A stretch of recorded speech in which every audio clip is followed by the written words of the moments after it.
em cima do Sermão do Monte, aliás, sobre o Sermão do Monte.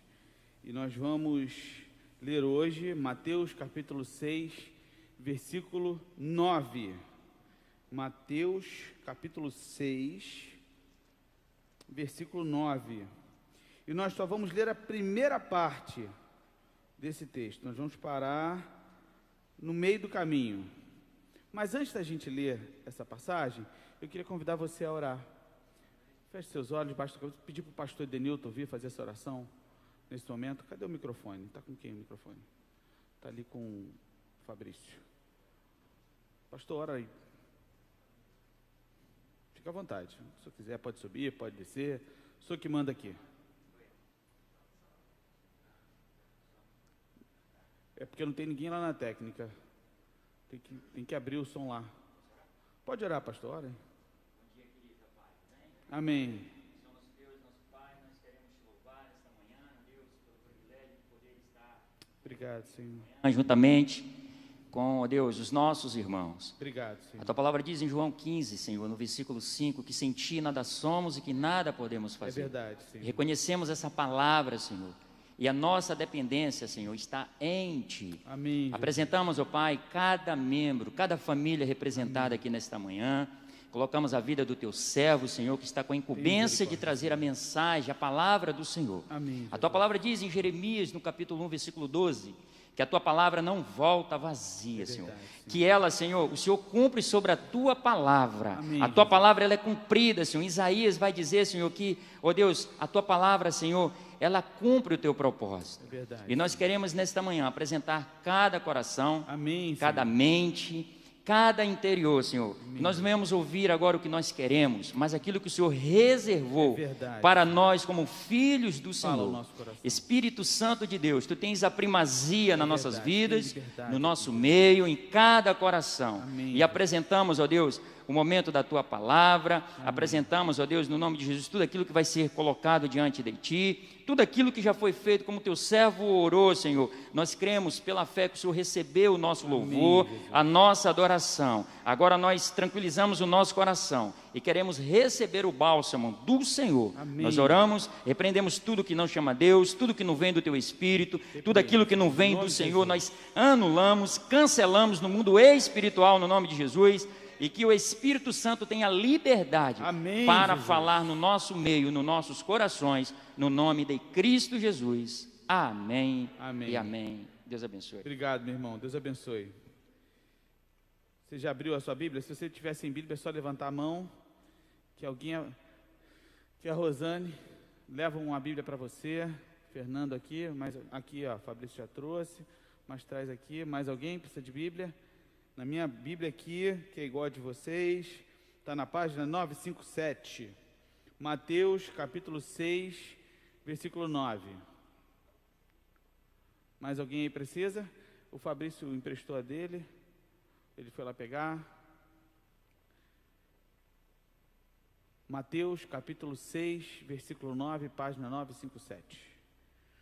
Portanto, orai deste modo: Pai nosso.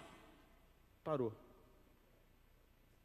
Portanto, orai deste modo: Pai nosso. Eu fui começar a fazer essa mensagem.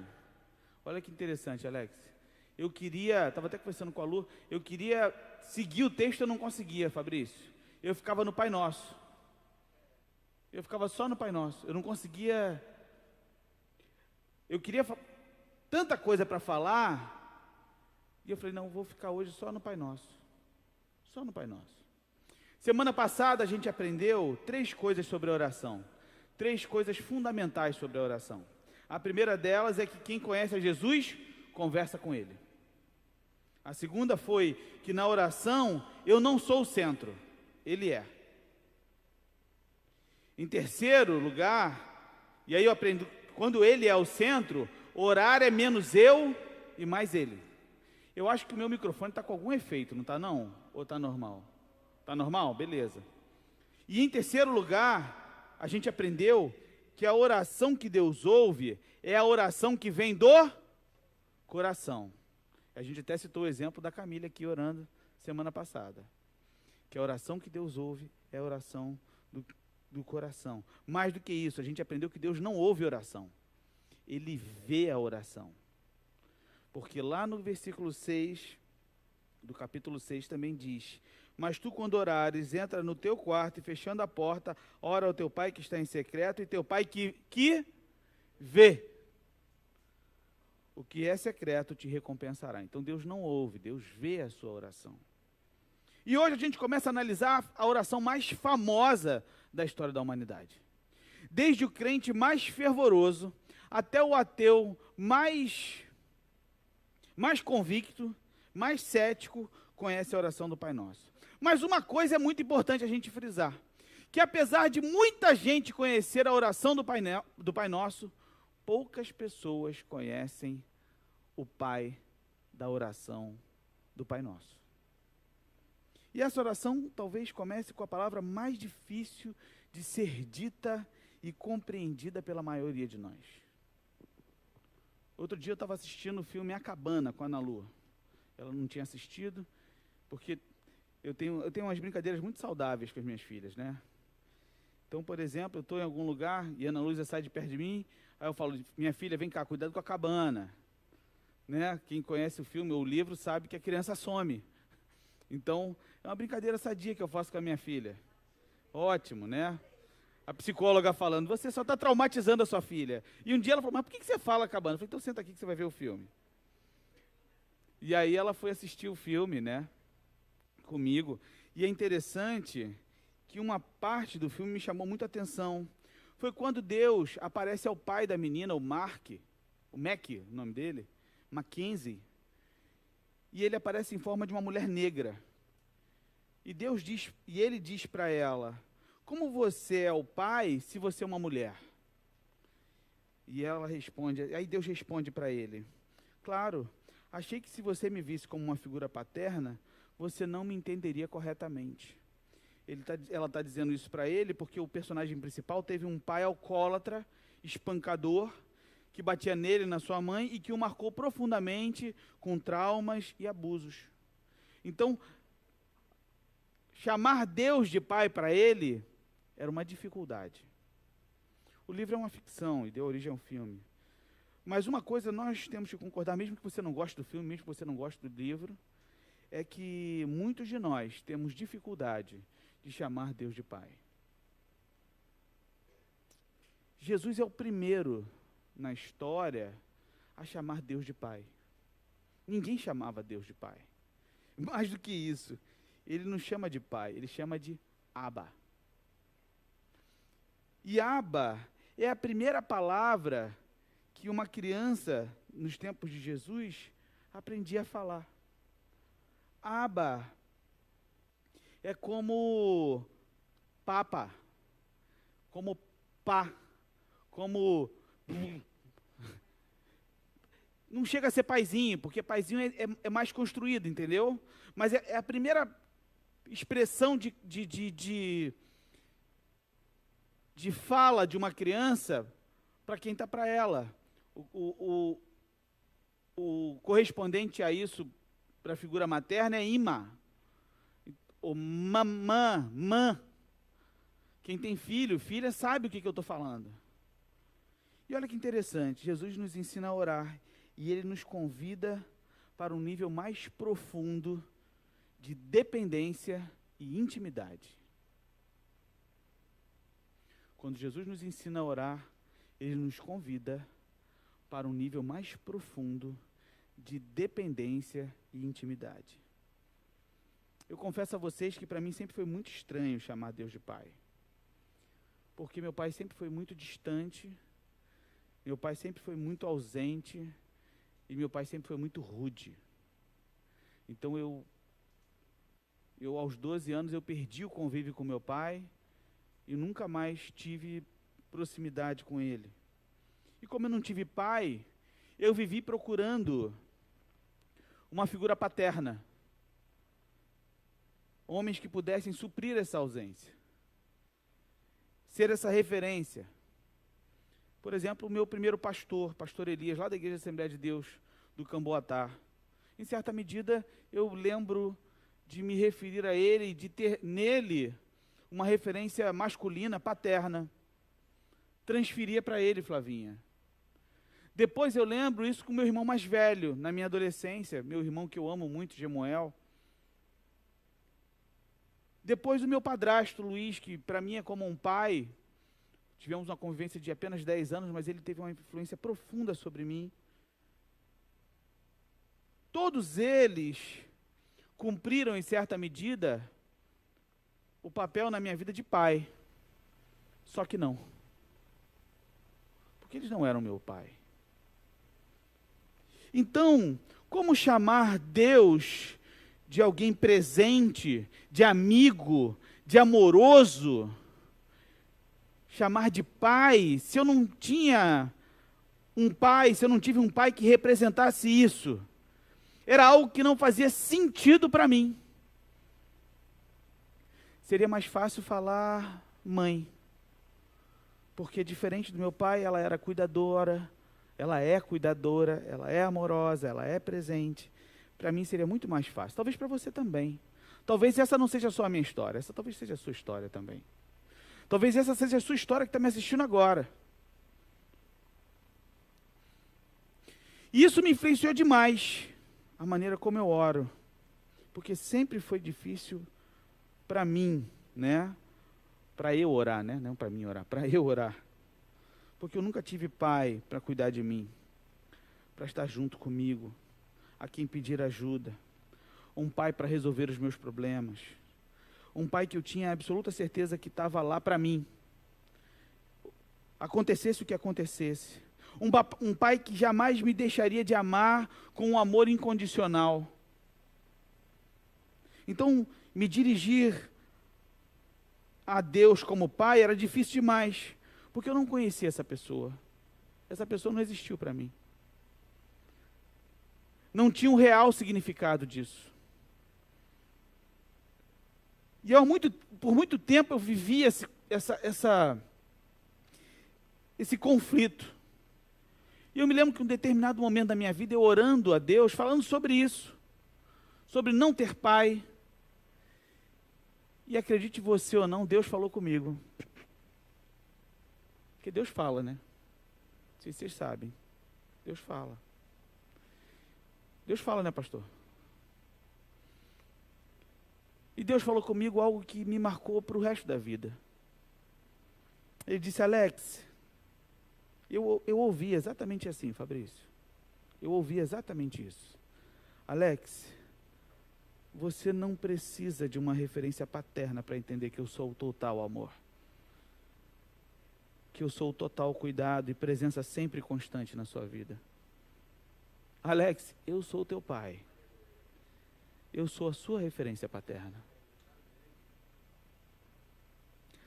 Aquilo para mim foi libertador. Porque com certeza, Moisés, Deus falou comigo aquilo. Pai, Abba. Abba, que nem sequer é uma palavra. É um balbuciar de uma criança. A palavra lá no original é Abba.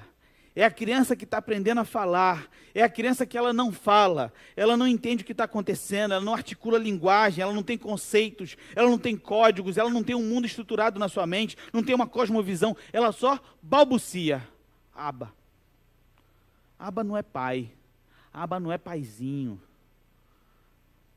Abba é papá. Abba é qualquer coisa que essa criança que fala a referir-se a alguém que lhe traga segurança. Eu dei um treinamento essa semana e uma das imagens que eu usei é uma criança sendo jogada para o alto assim, e ela sorrindo.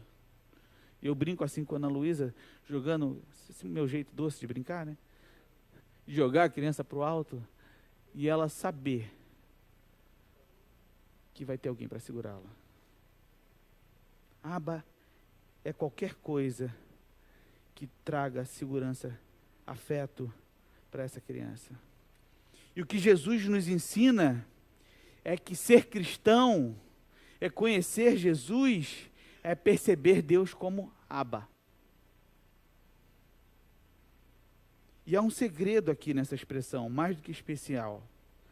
Porque a criança que diz Aba, ela é recém-desmamada, ela é impotente, ela não tem referência alguma, ela não tem trocas a fazer. Então ela chama de Aba. Ela não sabe nem quem é. Ela não sabe que, primeira vez que eu ouvi papá, pá, da Alicia, da Ana Luísa, elas não sabiam o que era o significado de papai. Elas não sabiam qual era a função paterna. Ela não sabia se eu era pobre ou se era rico. Ela não sabia se eu era brasileiro ou alemão. Ela não sabia nem o significado de que é ser bom ou ser ruim. Elas só sabiam dizer papá. Ela não está fazendo distinção, ela não consegue, ela está aprendendo a fazer distinções das coisas. Está sendo ensinada sobre tudo. E a primeira coisa que ela aprende é que ela tem um Aba. Ou ela tem um imã, que é o da mãe. A criança não sabe o que é sociedade, não sabe o que é comunidade. Ela não tem noção de tempo, de distância. Ela vai crescendo um pouco mais, ainda assim ela não percebe, ela vai tateando e percebendo as coisas, mesmo depois que ela começa a falar, ela não tem noção ainda direito do que é o conceito mesmo de pai, de mãe, de segurança. E quando ela cresce um pouco mais, você tem que começar a explicar as coisas para ela.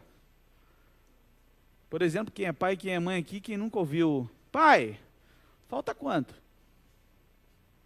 Né, você está no carro, saindo de casa, tem 2 minutos, né, Tati? Saiu de casa, aí o que você ouve? Alice pergunta, está chegando? Vai demorar? Falta quanto? Ana Luísa tinha uma que era, essa é a melhor de todas. Pai, falta quanto? Papai, falta quanto para o meu aniversário? Aí eu falava assim, filha, faltam 7 meses. Aí ela, 7 meses é mais do que uma semana? Eu falei, não, é menos. Ah, entendi, então falta mais ou menos 7 meses. Mas ela não sabia o que era 7 meses. Uma criança que não sabe nada. E aí, fazendo essa mensagem, eu também lembrei de um outro momento meu sobre paternidade, que me marcou muito quando a Alicia nasceu. A Alicia, quando nasceu, vou tentar falar sem me emocionar. Prometo. Deixa eu abrir a água, é melhor.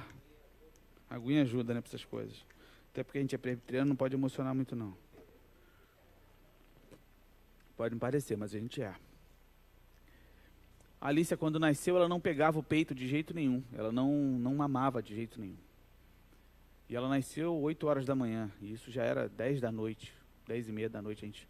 Ela nasceu numa maternidade no Irajá. Para quem não conhece o Rio de Janeiro, tem um bairro nobilíssimo aqui do Rio. 5 minutos da praia. E aí, ela não pegava o peito de jeito nenhum e ela só chorava.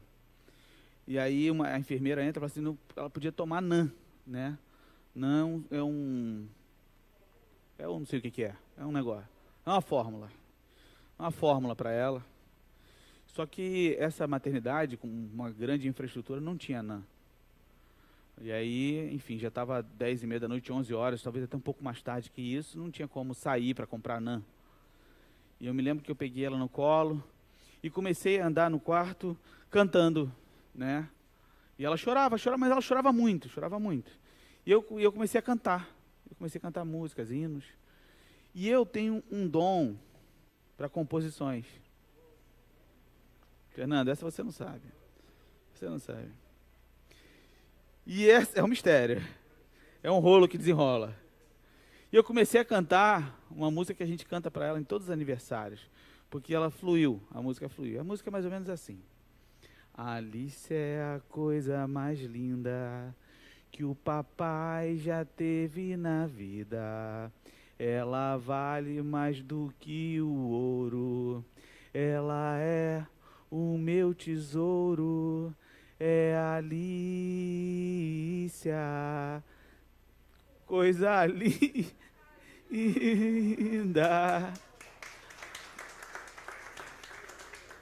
Ela é a mais linda do papai da mamãe. E ela parou de chorar. Imediatamente. Ela aquietou.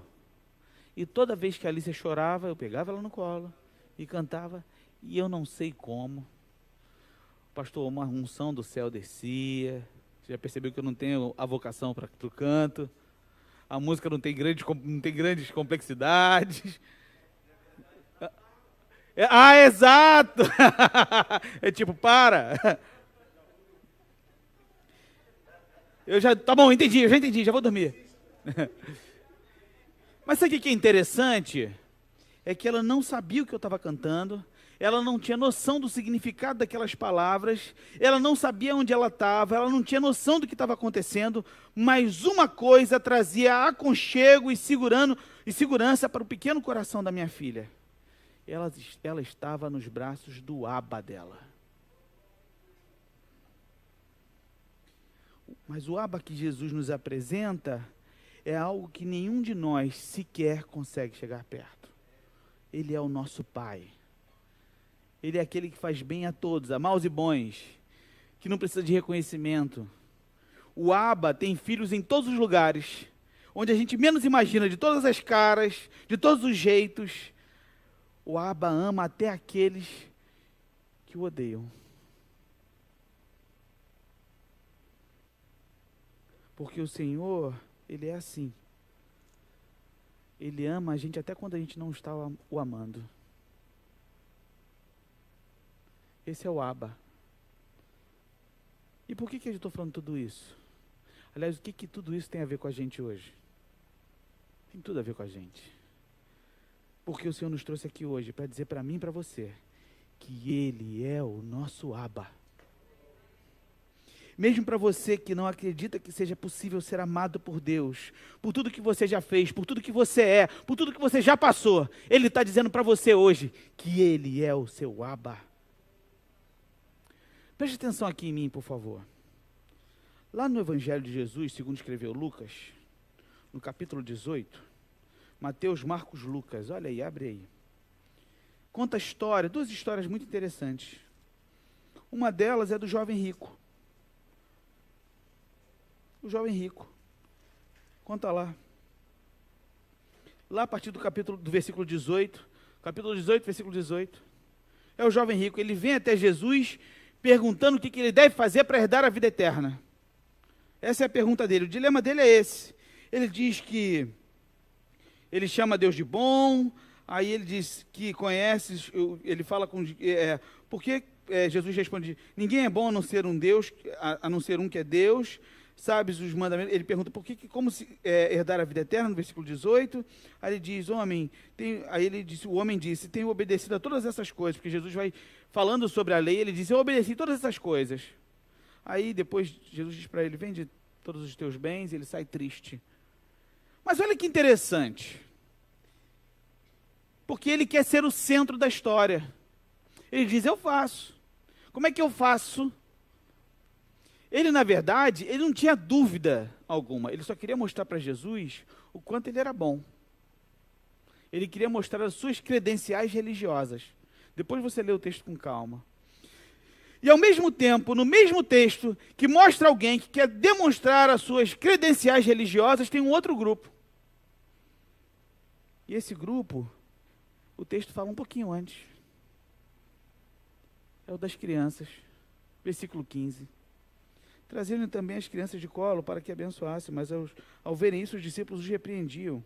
Jesus, porém, chamando-as para si, disse, deixai que as crianças venham a mim, e não impeças, porque o reino de Deus é dos que são como estas. Em verdade vos digo que quem não receber o reino de Deus como uma criança, de modo nenhum entrará nele. Olha que interessante o contraste. As crianças e o homem rico, cumpridor da lei.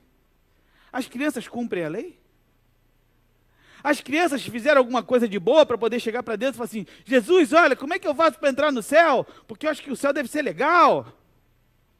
Não. Aí, as crianças. delas é o reino dos céus. Sabe por quê? Porque não há como discutir o fato delas serem incapazes de merecer o que quer que seja, muito menos o reino dos céus. E aí o ponto central de Jesus é o seguinte: não há coisa alguma que qualquer um de nós possa fazer para herdar o reino do céu. Nós devemos apenas recebê-lo, como criancinhas que recebem o presente do Abba. E as criancinhas não fizeram nada, coisa alguma, não mereceram nada, elas não têm noção de nada. E no mundo do Novo Testamento não tem essa coisa que a gente tem não, de achar que criança é inocente. Eu já até brinquei aqui, depois a Cláudia me chama a atenção. O Gael, que é o nosso mascote, mora até agora. Lindo, que criança maravilhosa. Mas pecador até o último fio de cabelo. Não tem nada de inocente. Mas você sabe que dele é o reino do céu, Cláudia. Sabe por quê? Porque o Gael é incompetente. O reino do céu não é para gente competente. É para gente que não tem mérito próprio e que descansa nos braços do Abba.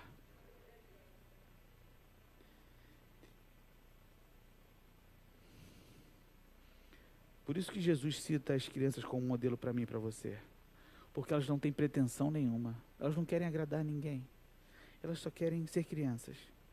Porque elas não têm qualquer pretensão para o céu, ao céu.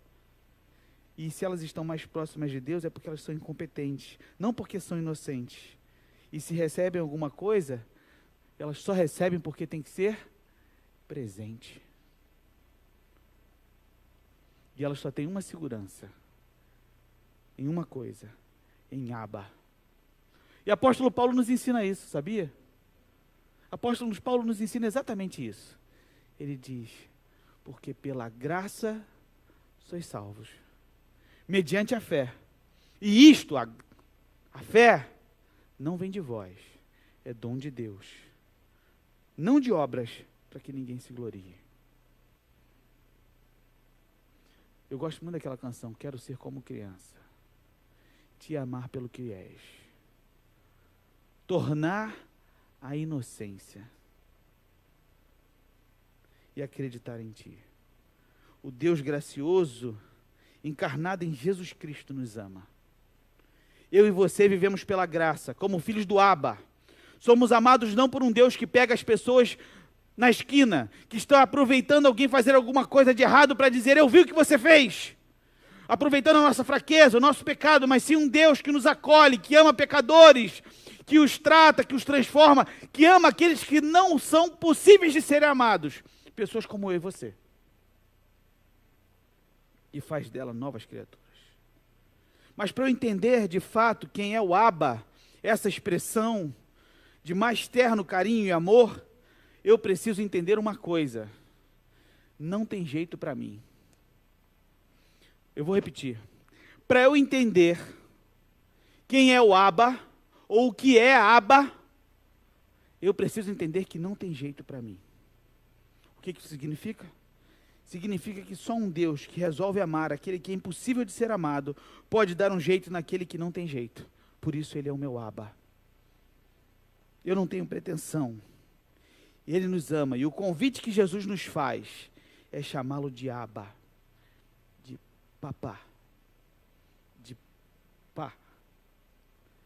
De sem pretensão nenhuma chegar diante dele e dizer, Senhor, eu não tenho outro bem além de Ti.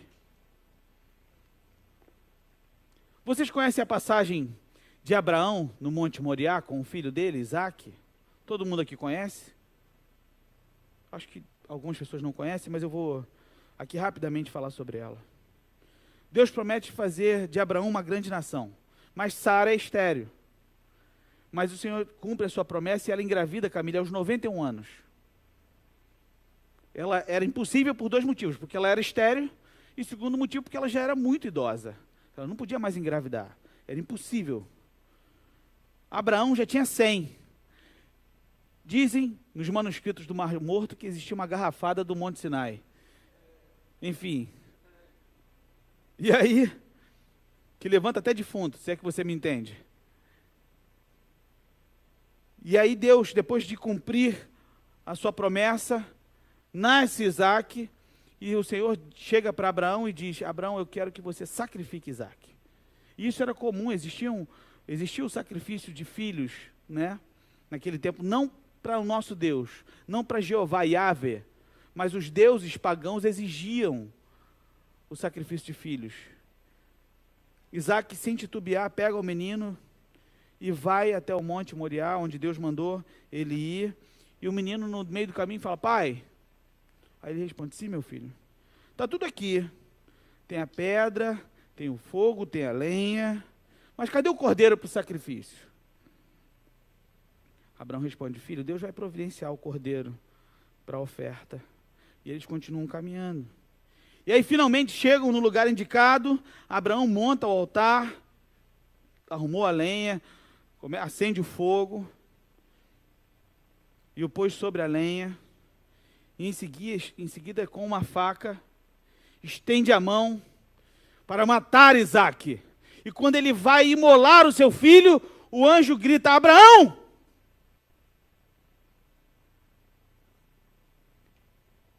Na mesma hora o anjo brada, o interrompe naquele momento e diz: eu sei que você teme a Deus, que não me negaste o teu único filho, Abraão.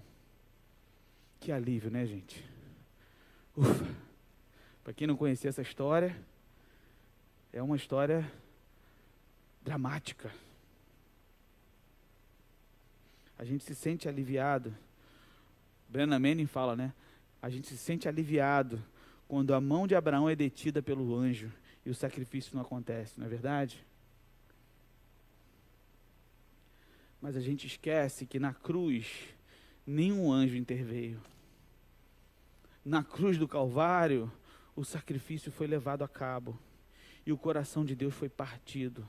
O coração do Abba foi partido. No coração do Evangelho, da graça, o céu escurece, o vento ruge. Um jovem sobe um outro monte, não Moriá, mas o Gólgota, o lugar chamado Caveira. E ao contrário de Abraão, ele carrega nas costas uma cruz, e não a lenha para o fogo. Como Abraão, em obediência a um Deus selvagem e irrequieto, que fará as coisas, que levará até as últimas consequências para fazer a sua vontade, custe o que custar, ele sobe voluntariamente e se entrega em nosso lugar. Esse é o Deus do Evangelho da Graça. Um Deus que por amor a nós mandou o seu único filho.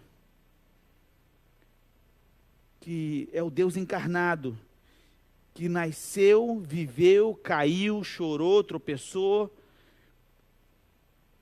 transpirou sangue na noite, foi fustigado com açoite, alvo de cusparadas, foi preso à cruz e morreu sussurrando perdão sobre nós.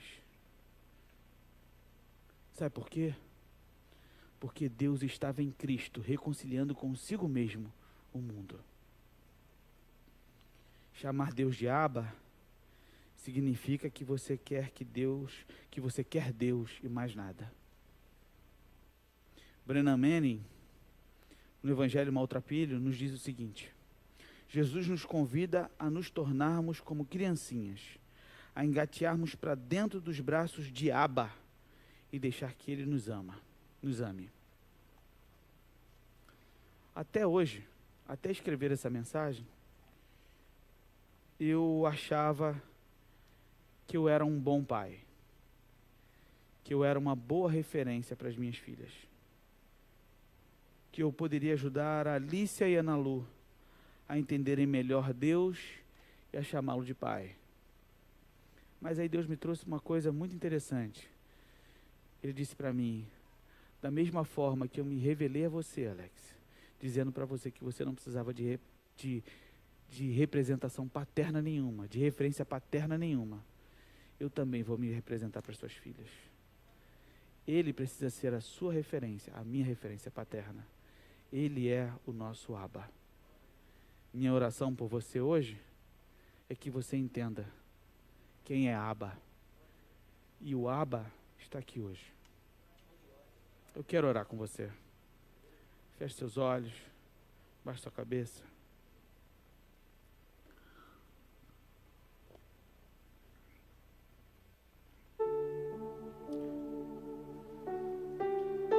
Abba.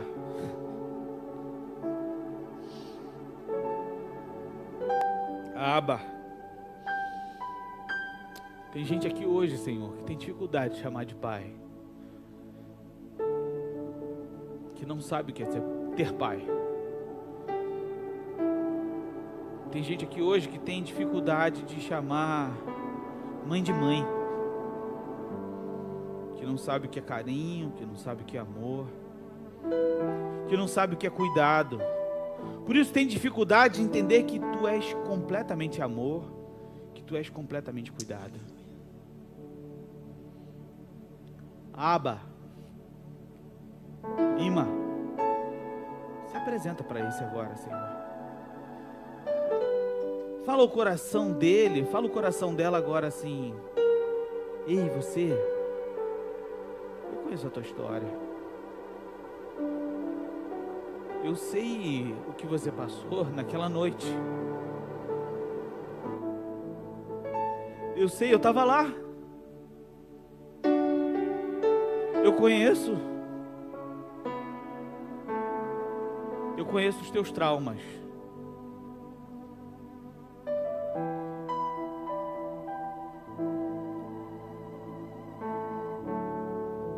Eu estava lá quando você foi estuprada.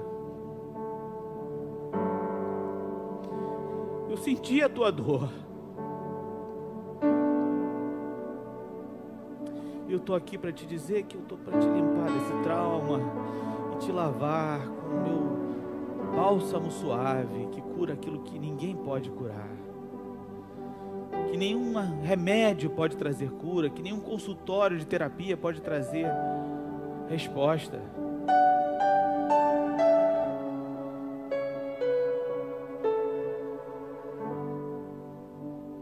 Tá vendo? Você que nunca teve pai, ou seu pai é alguém rude, grosseiro, distante, e que a oração do Pai Nosso parece não fazer sentido para você. Esse negócio de Abba é estranho, pastor. Essa entrega a um pai que eu nunca tive pai, como é que eu vou chamar Deus de pai?